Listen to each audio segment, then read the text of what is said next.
sa gobyerno ng Republika ng Pilipinas, ang palaisipan ko po, sino ang kausap dito? Dahil hindi naman po kami ang kausap. Sinasabi ninyo, palusot lang to, hindi to totoo. Hindi po, yun yung Paano form tayo letter. maniniwala sa Interpol Yun dito? po yung kanilang form letter. Kaya, kung ako, hindi ko alam talaga kung sino kausap. Pero may sinasabi po dyan na meron silang kausap. Pero ako, wala akong kaalaman. Baka alam ng kapulisan, sino ho ang kausap, baka alam ni Secretary Anyo. Ang liwanag dito, hindi naman ako nagchichismis o naghahaka-haka. Ang liwanag eh, nakausap na daw yung gobyerno at sumang-ayon na daw ang gobyerno na arestuhin. Paano ba to? At ito daw ay formal transmittal lamang. Ibig sabihin, nauna yun. Andyan eh, ang liwanag oh. Anybody wish to comment? Secretary Anyo, please. General Marbil, bakit may prior consultation and assent? Bakit sumang-ayon ng mas maaga? Well, Madam Chair, I'm not aware of any coordination of that, and I only learned of this diffusion and warrant of arrest in the morning of March 11. So, yun ang... So lahat kayo, March 11, 3 a.m. o 3:04, ito yata dito. Tama naman yun. Pero, Executive Director Alcantara, form letter ba to? Medyo specific to eh. Prior consultations with the government of the Philippines. Hindi siya form letter eh. I cannot Nakakita na rin confirm kami. or deny, Nakakita but na rin kami ng it ganito looks like eh. a form letter. Form letter? It What, looks agreed like- to comply? Okay. It's a genuine letter from the Interpol that came from the Oo, Interpol tama. system. Verified naman to. Opo, opo. Kaso nga lang, unang-una, diffusion lang siya. No such thing as red notice was ever received. Ma'am, Sabi mo, dahil sa kailangan i-expedite. Ikalawa, tinatanggi ninyo na merong prior consultation dito at saka acquiescence or agreement. Hindi ko po masagot yung prior consultation. Ang masasagot Wala, ko po. nandito lang. Oo. Ba't nila isusulat yan kung di totoo? Okay, basahin pa rin natin. Andito tayo, no? Ayan, si Senator Cayetano, maraming nakikita yata eh. Tapos sa page 2, no? Gusto ko lang matignan to, no? Kasi ang liwanag po nito eh. Ang sabi dito, basahin po natin yung page 2, ano? Ayan. The ICC has been mandated to investigate crimes against humanity. Pakitignan na lang po ang sumunod. Sige, itaas pa po yan. Indirect co-perpetrator. So, ibig sabihin, hindi siya principal, indirect pa. Parang ganun po yung Eh, understanding. sino yung direct? Saan na yung direct? Ba't hindi inuna? Pagkaraniwan ba to na hinuhuli muna yung indirect kesa sa direct? Form letter rin pa ba to? Iba ho kasi yung legal language na ginagamit ng iba't ibang bansa sa kanila hong pagbibigay ng communication. Tama po. Siyempre, iba-iba yan. At saka translated to in many languages. Opo, opo. Pero yung indirect, sa palagay ko, kahit Frances man yan or High German Swiss, ganyan pa rin indirect. Hindi siya principal. Hindi kasi ho, ano nga eh, yung legal system po depende ho sa kanilang pagkasulat ng kanilang mga batas. Kasi kagaya ho sa atin, conspiracy po ang tawag natin dyan, di sa ating bansa. Co-conspirator po ang tawag sa isang taong Tama. participate sa Kaya isang nga, krimen. eto co-perpetrator. Yun nga ho yun. Pero Marahil, indirect. yun po yung definition niya ay lumalapit po sa ating definition na conspiracy sa ating bansa. So yun po yun. Marahil lagay natin sa konteksto na yun po ang kanilang lingwahe sa kanilang batas, sistema ng batas. Iba ho ang lingwahe natin dito. Naku, kahit i-Frances yan, yung indirect, hindi direct, di po ba? Oh, ganun din naman sa conspiracy eh. Kaya nga. Oo. Kaya nga nagtataka lahat. Bakit siya unang hinuli? Bakit siya dinampot bigla? Hindi naman pala siya yung bida. Hindi naman siya yung kontrabida. Pero sinabi ho na co-perpetrator. Tama, pero Oh, indirect. kasabwat. Sinabi ho diyang kasabwat. Okay. Oo. Ngayon, tignan natin. Action to be taken. Locate and arrest with a view to extradition.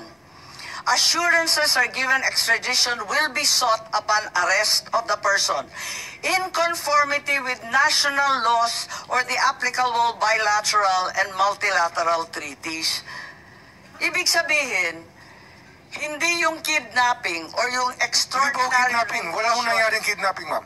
Pero may extradition, bakit Hindi, meron ho dalawang option yan eh. Ang haba ng Ang proseso. international humanitarian law gives us two options. Walang nakasulat There are dito. two options under international humanitarian law. I'm just The first talking option is about the extradition. diffusion, No, I have Secretary. to explain the law, ma'am. The international humanitarian law gives us two options: extradition or surrender.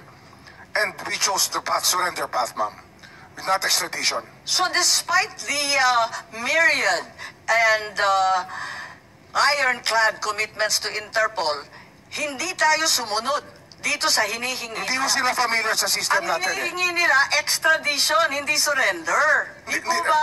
Ang liwanag eh. Hindi, yan po ay kanilang sinasabi kasi yan po ang customary law sa maraming bansa na extradition. Kanina sinabi mo, Hindi, kaya nga eh, customary yun po. law, yung procedural at administrative, hindi din Hindi, pero yun nga ho eh.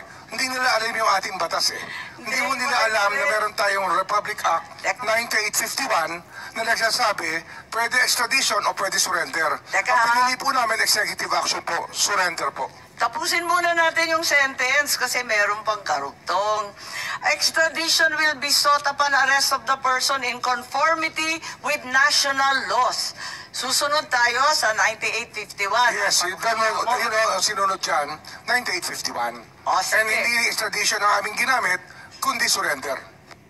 Eka, meron tayong iko-consulta, Attorney Alexis Medina, sumulat ng iba't ibang libro tungkol sa international law at sabi niya, hindi tumbok sa extradition o surrender, hindi sila pareho. Kaya kinakailangan intindihin. Eto, na extradition, kaliwa-liwanag sa batas natin. Senator Cayetano, and thereafter we will consult Attorney Medina. Thank you, Madam Chair. Magandang hapon po sa inyong lahat. I'll ask my questions mamaya po kasi may konti akong introduction why. Just to follow your point, was there or was there not cooperation here? On page 2 din kasi nakalagay din, assurances are given that extradition will be sought upon the arrest of the person in conformity with national laws and or application bilateral and multilateral treaties. Tapos this request is treated as a formal request for provisional arrest in conformity with national laws. So, yun lang ang question ko kasi dun sa una sabi hindi sila sumulat, hindi nyo alam kung sino nag-cooperate. Of course, I'll take your answers at face value and presumption of regularity unless it's inconsistent. So, dito lang sa action taken, so dito sa page 2, sinong nagbigay ng assurances? Tapos, nung na-receive natin to na this is to be taken as a formal request, did we take this as a formal request? I'll stop there just so that before we move to the treaty and tama ba yung surrender? I just want, factually lang, so did, to our knowledge, Secretary, Ano ho yan eh, form letter nga ho yan ng ICC. In expectation po nila, walang ibang option kundi extradition. Pero hindi ho ganun ang bating batas eh. Our local law, Republic Act 1951, allows us an executive option. Thank so, you. so to your knowledge, SOJs, ma'am, para lang hindi malito kasi dalawa yung Secretary Remulla, may I call you SOJ and may I call you SILG, just so that walang confusion. So sir, so to your knowledge, yung sinasabi nilang sa kabilang page at saka sa page na to na assurances were given, to your knowledge, that wasn't from the Philippine government. Ano ho yan eh, ang sinasabi po nila dyan, makakasiguro kayo na hihingi namin sa extradition ang taong yan na aming ginawang wanted. But is that Interpol so did Interpol assure that? Kasi ano ito eh, diffusion notice is not given to, pagkaya ng red notice buong mundo ho, nakukuha yan, itong diffusion notice limited to a few countries. And then distinction. And then sino po ang empowered to give them assurances that we will? Or is it standard? Sila ho, standard, kaya nga form letter po nila yan eh. Okay. Form letter nila yan. But when they say that there was assurances from us, is that a general assurance because we're member of Interpol or meron nagsabi sa atin that we assure you? They are the ones assuring us that they will seek the extradition. Okay. Sila po nag-assure sa atin. Okay, gusto ko lang tapusin to, no? At sumunod kay Senator Cayetano. Yung sumunod na sentence, basahin po ninyo. The request is to be treated as a formal request for provisional arrest. Ibig sabihin, provisional, in conformity with national laws. So ang liwanag po, hindi yun ang nangyari kasi hindi naman provisional arrest, dinala na dun sa dahig. At saka in conformity with national laws, kapag yung Article 17 po ng RA 9851, hindi naman siya sumunod. Ang provisional arrest po is only for extradition. Hindi po kasi extradition ang route natin. Okay, pero natapos na tayo sa extradition, pinag-usapan na ni Senator Cayetano. Ang request lang dito, provisional arrest. Kaya nga ho ginagamit po yung term. Provisional pa lang? Ginagamit pong term na provisional arrest in conjunction with extradition. Eh hindi po extradition ang ating pinagdaanan dito. Okay, nais kong tawagin ang ating eksperto dito, si Professor Alexis Medina, na nagpapaliwanag na yung surrender ay naiiba sa extradition at maliwanag yon sa lahat. Kaya't I'd like to recognize Attorney Alexis Medina po. You've written extensively on the distinction and application of surrender versus extradition. Ano ang nangyari kay Presidente Duterte? Surrender ba yan or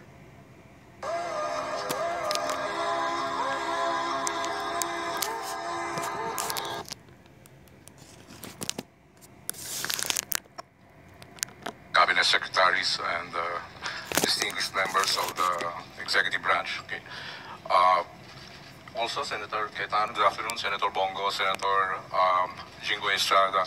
Going back to the question, there was the proposition that the immediate surrender of the person arrested to the jurisdiction of a foreign government or foreign state or international tribunal can be undertaken without judicial proceedings under 9851, Section 17. I respect the opinion of our hardworking and brilliant Secretary of Justice, but nevertheless, I respectfully disagree. Surrender without judicial proceedings might amount to a violation of the liberty of abode that is guaranteed by Section 6 of the Bill of Rights. The liberty of abode cannot be impaired without a lawful order of the court. That's the text of the Constitution. Now, this constitutional protection is a barrier for any government action that would simply compel an individual to change his residence. So to compel a person, to expel a person from his country of residence without a lawful court order by excluding the judicial process might amount to a violation of the liberty of abode. Now, surrender as an option under Section 17 is applicable only in very narrow situations. One is when the person to be arrested has already voluntarily surrendered to the custody of the national government, in which case that negates the necessity of the extradition process. The other option is when the person to be arrested is actually an alien, in which case there's no need to go through the extrajudicial process. It's only a deportation process which does not involve a court proceedings. So in those two instances, surrender without court proceedings would be possible. Other than those proceedings, it would be very difficult to maintain that is sanctioned by the Constitution. So ang Thank you, Your Honor. sinasabi po ninyo, dalawa lang pagkakataon na pwede mag-surrender. Kung yung mismong akusado at arestado ang nagsusumite sa pamahalaan, yun, pwede yun. Yes Kung po. saan niya yun. Yes. Ikalawa, kapag banyaga. Yes po. Di naman Pilipino. Yes po. Di-deport, executive action yun. Yes po. Mabilis, walang kailangan na korte-korte. Yes po. So yun lang, wala na pong ibang exception, wala na pong ibang sitwasyon kung saan pwedeng surrender. Kasi pinagpipilitan na sinuko ang Pangulong Duterte ng pamahalaan sa Interpol.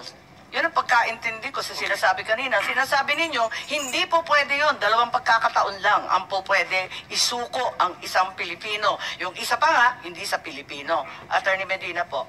Yes, thank you, Madam Chair.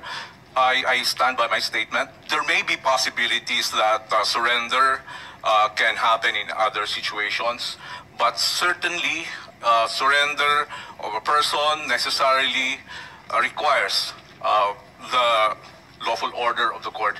And this requirement is consistent with the policy of the Constitution that whenever there's a deprivation of liberty, court intervention, judicial proceedings, judicial process is a requirement because the right to liberty is placed in an exalted status in our constitutional system. Hindi po pwedeng, the Constitution does not contemplate exclusion of the court process in depriving a person of his right to liberty.